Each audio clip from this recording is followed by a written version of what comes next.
Hello everyone, welcome to सीखने का सफ़र। तो आज हम नेक्स्ट रिवीजन करने वाले नेक्स्ट टॉपिक्स की ऑपरेटिंग सिस्टम में। तो चलिए शुरू करते हैं। सबसे पहले आज हम करने वाले हैं types of storage, basically storage hierarchy. ठीक है, तो सबसे पहले एक क्वेश्चन है कि कंप्यूटर में इतनी सारी मेमोरीज़ क्यों होती हैं। अगर सिर्फ हार्ड डिस्क ही होती कंप्यूटर में तो सीपीयू को हर बार हार्ड डिस्क से डेटा लेना पड़ता। हार्ड डिस्क बहुत स्लो होती है, इसलिए सीपीयू के पास कुछ फास्ट मेमोरीज़ रखी जाती हैं। और ये रूल हमेशा हमें याद रखना है कि सीपीयू के जितने पास मेमोरी होती है ना, वो उतनी ही फास्ट होती है, उतनी ही कॉस्टली होती है और उतनी ही छोटी होती है। और सीपीयू से जितनी दूर होगी उतनी ही स्लो होगी, उतनी ही चीप होगी और उतनी ही बड़ी होगी। ठीक है, तो सबसे पहले इसकी हायरार्की देखो क्या होती है। सीपीयू के सबसे पास होती है रजिस्टर्स, फिर होते हैं कैश, फिर प्राइमरी मेमोरी जिसके अंदर रैम बोल दो उसको, main memory. Then secondary memory जैसे हार्ड डिस्क हो गई। ठीक है, then optical disk, then magnetic tape. ये एग्जैक्टली ऑर्डर है। तो सबसे पहले बात करें हम इसके अंदर रजिस्टर्स की, जो कि प्राइमरी मेमोरी का पार्ट है। ये सीपीयू के अंदर होते हैं।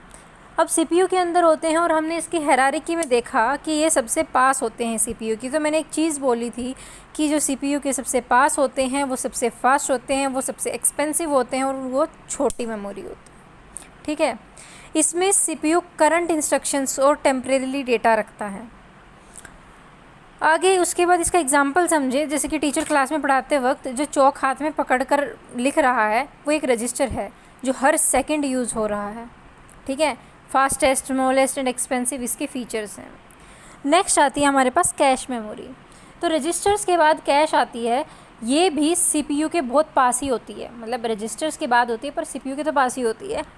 फ्रीक्वेंटली यूज डेटा स्टोर करती है ताकि सीपीयू बार बार रैम में ना जाए। अब मान लो तुम पढ़ रहे हो, तुम्हारे पास एक पेन है, तुम्हें उससे बार बार यूज़ करना है, तुम उसको बैग में थोड़ी रखोगे, अपने टेबल पे रखोगे ना, क्योंकि वो फ्रीक्वेंटली यूज चीज़ है। और वहाँ पे टेबल क्या हुई तुम्हारी, कैश मेमोरी, और वहीं तुम्हारा बैग क्या है, रैम मेमोरी। कि तुम उसको बैग में नहीं रखोगे, रैम में नहीं रखोगे, तुम उसे कैश मेमोरी में रखोगे क्योंकि वो फ्रीक्वेंटली यूज डेटा है।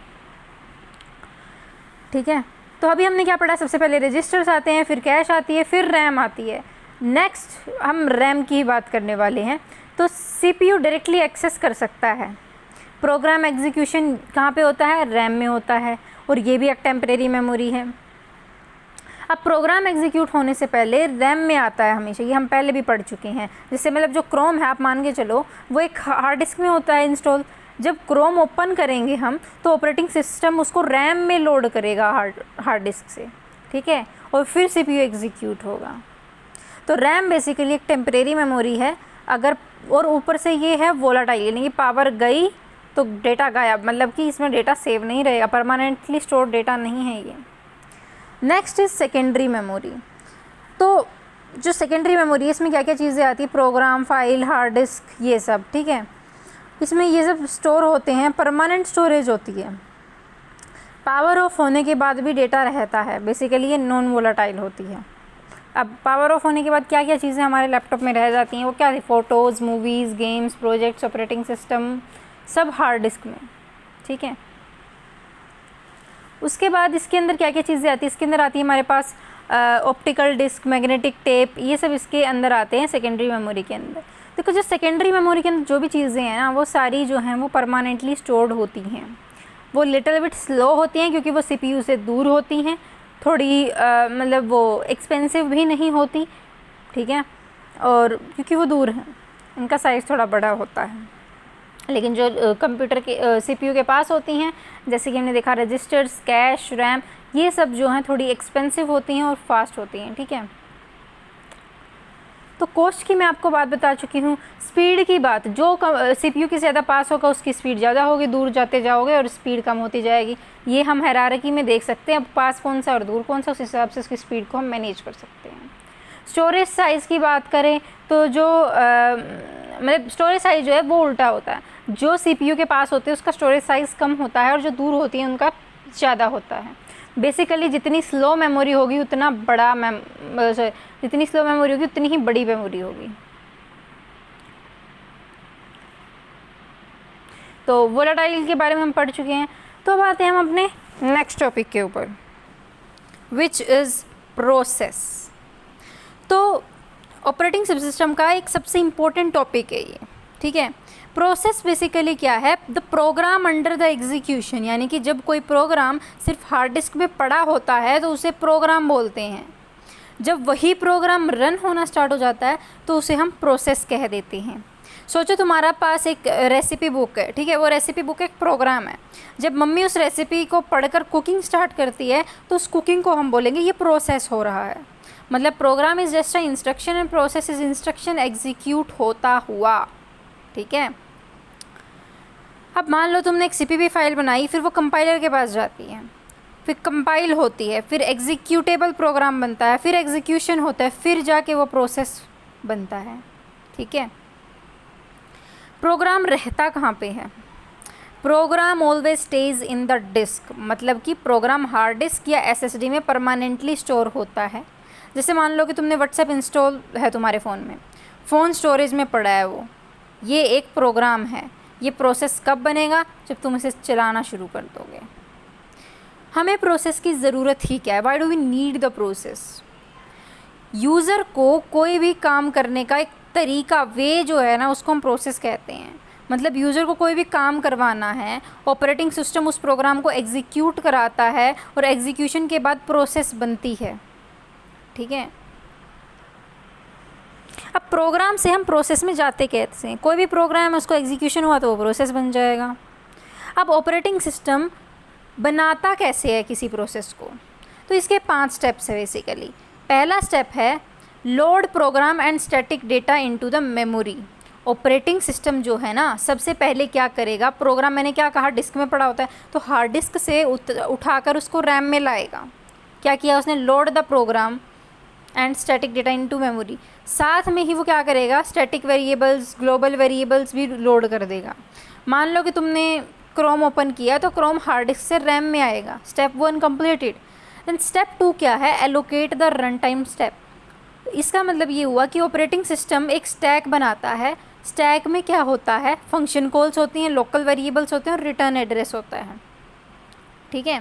सपोज़ कि एक मेन फंक्शन था, उसमें आपने फिर सम कॉल किया, फिर डिस्प्ले, तो ये सब स्टैक में जाएगा, ठीक है।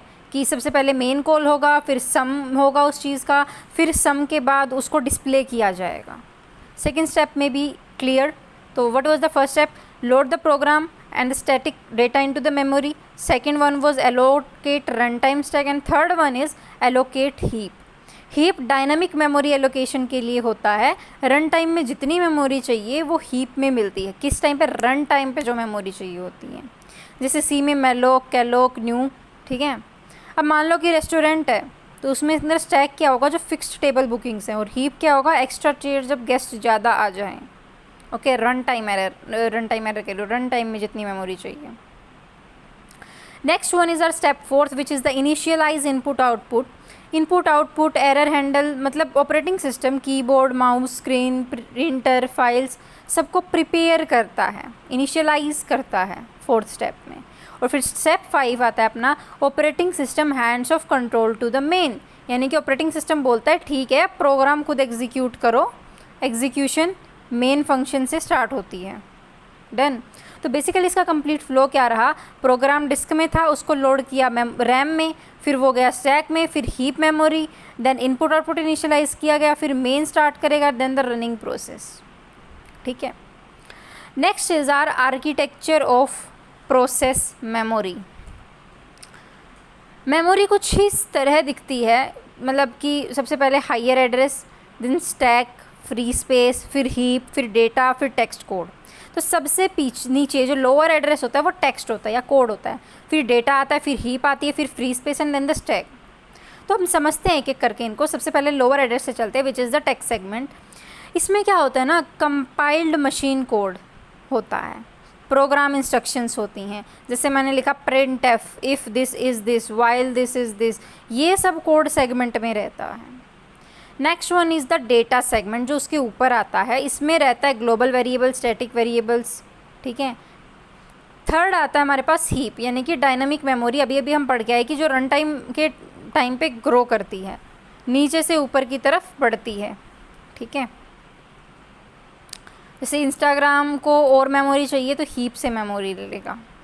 Next one was our stack. इसके अंदर लोकल वेरिएबल्स होते हैं, फंक्शन कॉल्स होती है, रिटर्न एड्रेस होता है और पैरामीटर्स होते हैं। ये सब स्टैक में होते हैं, ठीक है। टॉप से नीचे की तरफ सबसे ऊपर होता है हमारे पास स्टैक।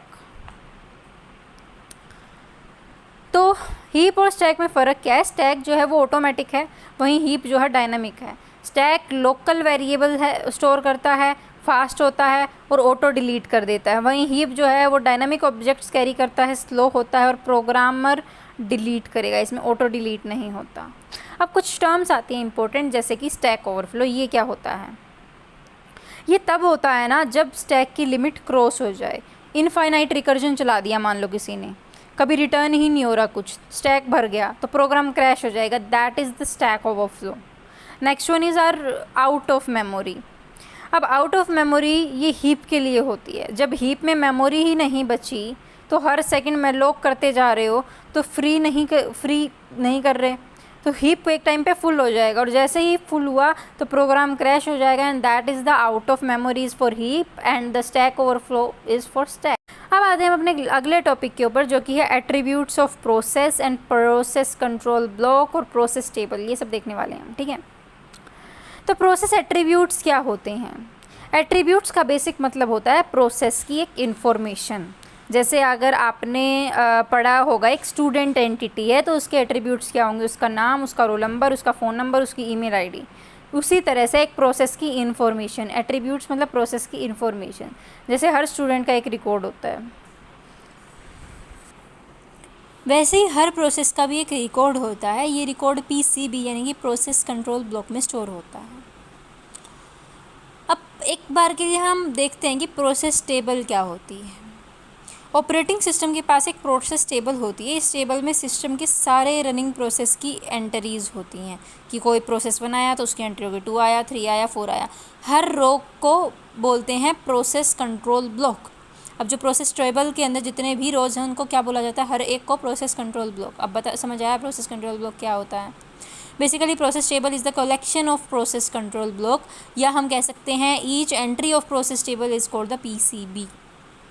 अब पीसीबी को और अच्छे से पढ़ें तो पीसीबी एक डेटा स्ट्रक्चर है। ये हर प्रोसेस की इंफॉर्मेशन स्टोर करता है। ऑपरेटिंग सिस्टम इसी की हेल्प से प्रोसेस को मैनेज करता है। Basically the process control block is the identity card of a process, उसका address and everything it stores in it. Okay, इसमें स्टोर क्या क्या चीज़ें होती हैं वो सब चीज़ें देखते हैं। देखो, सबसे पहले आती है इसके अंदर प्रोसेस आईडी। हर प्रोसेस का एक यूनिक नंबर होता है, उसको प्रोसेस आईडी बोलते हैं। फॉर एग्जांपल क्रोम है, उसकी पीआईडी 2150, वहीं वीएस कोड 3105। ऐसे ही सबकी पीआईडी अलग होती है, जैसे कि आधार नंबर।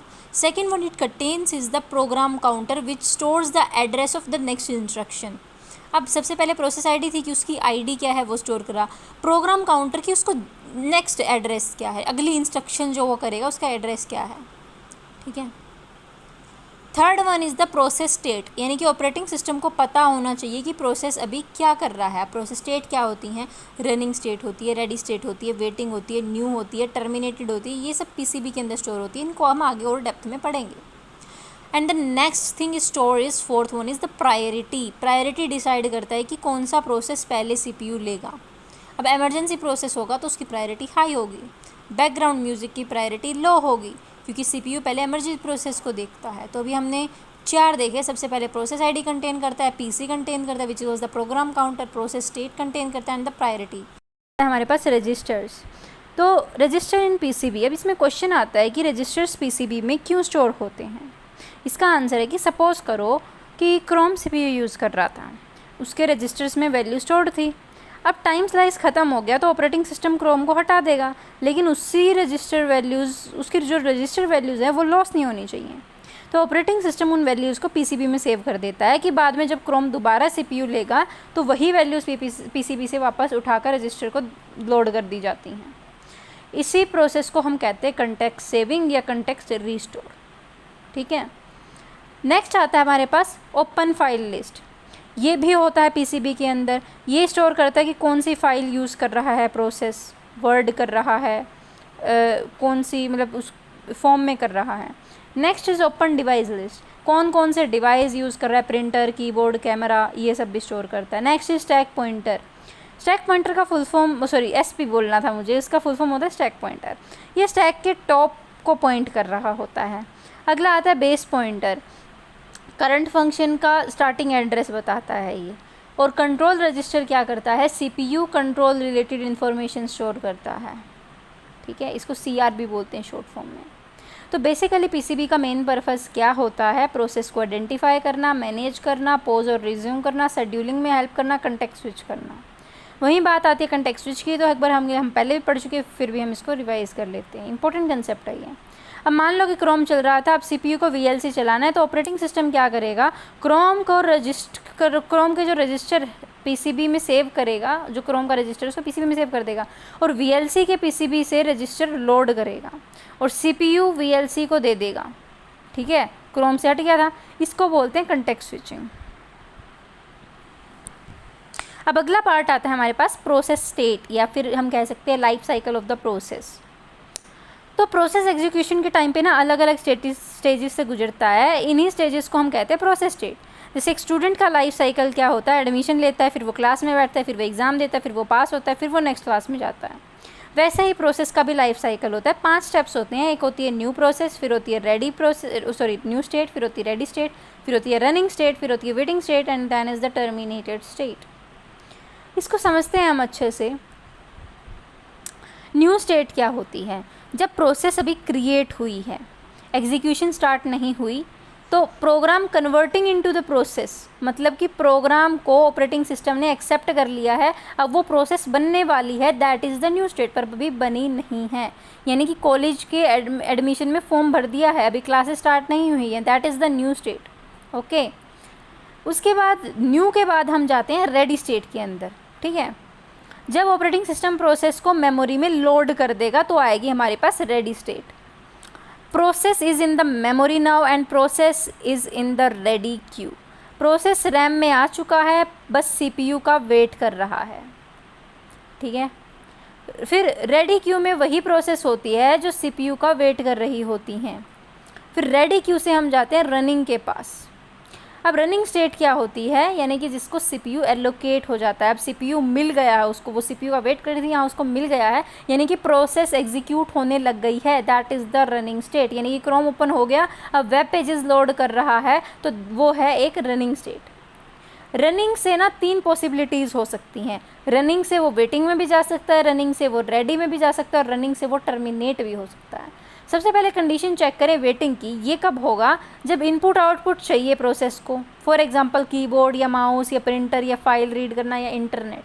ठीक है, अब मान लो कि आप क्रोम वेब पेज डाउनलोड कर रहे हो और इंटरनेट का वेट करेगा वो, तो अभी वो रनिंग से वेटिंग की स्टेट में चला गया। वहीं अगर रनिंग से रेडी की बात करें तो वो कब जाता है, मान लो टाइम स्लाइस ख़त्म हो जाएगी, सीपीयू किसी और प्रोसेस को मिल गया, इसको प्रीएम्पशन बोलते हैं। यानी कि क्रोम चल रहा था, अब सीपीयू वीएलसी को दे दिया, तो क्रोम जो है रनिंग से रेडी में चला जाता है वो। ठीक है, नेक्स्ट इसकी रनिंग से टर्मिनेट कब होता है, जब प्रोग्राम फिनिश हो जाता है ना, तो रनिंग के बाद वो सीधा टर्मिनेट कर दिया जाता है। मान लो आपने कैलकुलेटर यूज़ करके उसको क्लोज कर दिया, that is the process end, that is the termination when it goes from the running state to the terminated state. ठीक है, फिर अगली स्टेट आती है हमारे पास वेटिंग स्टेट। तो वेटिंग इनपुट आउटपुट कंप्लीशन, मतलब कि प्रोसेस सीपीयू नहीं चाहती, वो किसी इवेंट का वेट कर रही होती है, जैसे कि प्रिंटर प्रिंटिंग कर रहा है या फिर इंटरनेट रिस्पॉन्स का वेट कर रहा है। इसका रियल लाइफ एग्जांपल देखें तो रेस्टोरेंट में ऑर्डर दे दिया आपने, अब आप फूड का वेट कर रहे हो, तो तुम कुछ नहीं कर रहे हो, बस वेट कर रहे हो, that is the waiting state. अब वेटिंग से रेडी में कब जाता है, जब कोई इनपुट आउटपुट कंप्लीट हो जाए, मतलब फाइल रीड कंप्लीट हो गया मान लो, अब इंटरनेट रिस्पॉन्स आ गया है, तो प्रिंटर कंप्लीट हो गई, ये तीनों कंडीशन कंप्लीट हो गया, तो प्रोसेस रेडी क्यू में आ जाएगा। उसके बाद आते हैं हम टर्मिनेटेड स्टेट के ऊपर। तो जब प्रोसेस फिनिश हो जाता है वो होती है टर्मिनेटेड स्टेट, यानी कि एग्जीक्यूशन कंप्लीट हो गया या फिर मेमोरी फ्री हो गई, रिसोर्सेज रिलीज हो गए, प्रोसेस कंट्रोल ब्लॉक डिलीट हो गया, that is all the termination state. Last topic के ऊपर आज के, जो कि है शेड्यूलिंग क्यू, शेड्यूलर्स, डिस्पैचर्स, इनके बारे में हम अच्छे से पढ़ेंगे। तो सबसे पहले एक स्टोरी समझो कि सोचो तुम रेलवे स्टेशन गए, बहुत लोग ट्रेन का वेट कर रहे हैं, क्या सब एक साथ ट्रेन में बैठ सकते हैं? नहीं बैठ सकते। पहले लाइन लगेगी, फिर टिकट चेक होगा, फिर ट्रेन में एंट्री मिलेगी, कंप्यूटर में भी एग्जैक्टली यही होता है, बहुत सारे प्रोसेसेस होते हैं लेकिन सीपीयू सिर्फ एक प्रोसेस को एग्जीक्यूट करता है। सिंगल कोर सीपीयू एज्यूम करके बात कर रही हूँ मैं। तो ऑपरेटिंग सिस्टम क्यू और शेड्यूलर यूज़ करते हैं, ठीक है। अब क्यू क्या होती है? वेटिंग लाइन, जैसे बैंक की लाइन, हॉस्पिटल की लाइन, रेलवे की लाइन, वैसे ऑपरेटिंग सिस्टम में भी क्यूज़ होते हैं। अब इसके कुछ टाइप्स होते हैं, जैसे कि जॉब क्यू, जिसको हम न्यू क्यू भी कहते हैं, रेडी क्यू, वेटिंग क्यू, ये सब। सबसे पहले बात करें हम जॉब क्यू की, जिसको हम न्यू क्यू भी कह देते हैं। तो इसमें सिस्टम की सारी न्यूली क्रिएटेड प्रोसेस होती हैं। अभी ये रैम में भी नहीं गई है, बस सिस्टम के पास रजिस्टर्ड हैं, ठीक है। उसके बाद आता है हमारे पास रेडी क्यू, मतलब ये पहले उसमें थी, जॉब क्यू में थी, अब आ गई है रेडी क्यू में। ये बहुत इंपॉर्टेंट है, मतलब रेडी क्यू में वो प्रोसेसेस होती हैं जो रैम में लोड हो चुकी हैं, बस सीपीयू का वेट कर रही हैं, ठीक है। Next one is our waiting queue. अब वेटिंग क्यू में वो प्रोसेस आती हैं जो किसी इवेंट या इनपुट आउटपुट का वेट कर रही हैं, जैसे प्रिंटर, कीबोर्ड, इन सब का। तो क्यू का फ्लो क्या रहता है? बेसिकली जॉब क्यू, जिसमें न्यू क्यू होती है, रेडी क्यू यानी कि जिसको मेमोरी में लोड हो चुकी है पर अभी सीपीयू का वेट कर रही है, रनिंग में कौन सी आती है? जो अभी अपना काम करने लगी है। फिर वेटिंग क्यू जो किसी इनपुट आउटपुट का वेट कर रही है, किसी और इवेंट का वेट कर रही है। अब वेटिंग के बाद वो दोबारा रेडी में जाती है और फिर रनिंग में आएगी। ये पूरा फ्लो रहता है अपना। अब आते हैं हम शेड्यूलर्स के ऊपर। तो शेड्यूलर क्या होते हैं? ये एक ऑपरेटिंग सिस्टम का कंपोनेंट है जो डिसाइड करता है कि कौन सी प्रोसेस को कब और कितनी देर में सीपीयू मिलेगा। अब इसके कुछ टाइप्स होते हैं, long term scheduler and short term scheduler. Long term scheduler क्या होता है, यानी कि इसको हम जॉब शेड्यूलर्स भी बोल देते हैं। इसका काम क्या होता है? जॉब क्यू में से, यानी कि जो इसमें न्यू प्रोसेसेस आई हुई थी, उनमें से कौन सी प्रोसेस रैम में जाएगी ये डिसाइड करना क्या किसका काम होता है? लॉन्ग टर्म शेड्यूलर का, मतलब डिस्क से रैम का जो कंट्रोल करता है। ओके। अब मान लो एक कॉलेज है जिसमें 1000 स्टूडेंट ने एडमिशन लिया, प्रिंसिपल बोलता है कि सिर्फ 7 स्टूडेंट एक क्लास में बैठ सकते हैं। तो ये सिलेक्शन जो करेगा कौन कहाँ बैठ सकता है, that is the long term scheduler. इसके बाद आता है हमारे पास term degree of multi programming. इसका मतलब होता है कि रैम में एक टाइम पर कितनी प्रोसेसेस हैं, उसे बोलते हैं डिग्री ऑफ मल्टी प्रोग्रामिंग। अगर 20 प्रोसेस हैं तो डिग्री होगी 20। और इसको कौन कंट्रोल करता है? Long term scheduler. फिर आते हैं हम शॉर्ट टर्म शेड्यूलर के ऊपर। तो ये सीपीयू शेड्यूलर भी बोला जाता है इसको। रेडी क्यू में इसका काम है रेडी क्यू में से कौन सी प्रोसेस को सीपीयू मिलेगा ये डिसाइड करना। अब देखो लॉन्ग टर्म शेड्यूलर ने क्या किया, जॉब क्यू से जितनी भी प्रोसेसेस थी उसको रैम में लोड कर दिया। अब रैम से किस किस को सीपीयू मिलना है ये डिसाइड करना काम है शॉर्ट टर्म शेड्यूलर का, ठीक है। अब इन दोनों में डिफरेंस क्या है? लॉन्ग टर्म डिस्क से रैम में लाता है, शॉर्ट टर्म रैम से सीपीयू में लेके जाता है। फिर एक टर्म आती है हमारे पास डिस्पैचर। अब ये क्या होता है? शेड्यूलर सिर्फ चूज़ करता है, डिस्पैचर एक्चुअली सीपीयू देता है। शेड्यूलर ने क्या किया? सिर्फ चूज़ किया कि कौन सी प्रोसेसेस सीपीयू को मिलेंगी, ठीक है। लेकिन डिस्पैचर जो है वो एक्चुअल में इनको सीपीयू प्रोवाइड करता है। जैसे कि प्रिंसिपल ने बोला कि स्टूडेंट ए क्लास में जाएगा, ये शेड्यूलर हुआ। वहीं पियोन स्टूडेंट को क्लास तक लेके जाएगा, तो पियोन क्या हुआ? डिस्पैचर हुआ। यानी कि डिस्पैचर का काम होता है कंटेक्ट स्विच करवाना, यूज़र मोड में स्विच करना और सीपीयू ट्रांसफ़र करना। डिस्पैच लेटेंसी क्या होती है? सीपीयू एक प्रोसेस से दूसरी प्रोसेस में स्विच होने में जितना टाइम लगाता है ना, उसको बोलते हैं हम डिस्पैच लेटेंसी। और ये हमेशा कम होनी चाहिए कि एक प्रोसेस से दूसरी, मतलब कि अगर वो कम होगी तो स्पीड फास्ट होगी। It's very obvious. तो आज के लिए बस इतना ही। तो मिलते हैं नेक्स्ट वीडियो के अंदर। Thank you so much. Channel को सब्सक्राइब कर देना, वीडियो को लाइक कर देना और कमेंट्स में बता देना मज़ा आ रहा है या नहीं।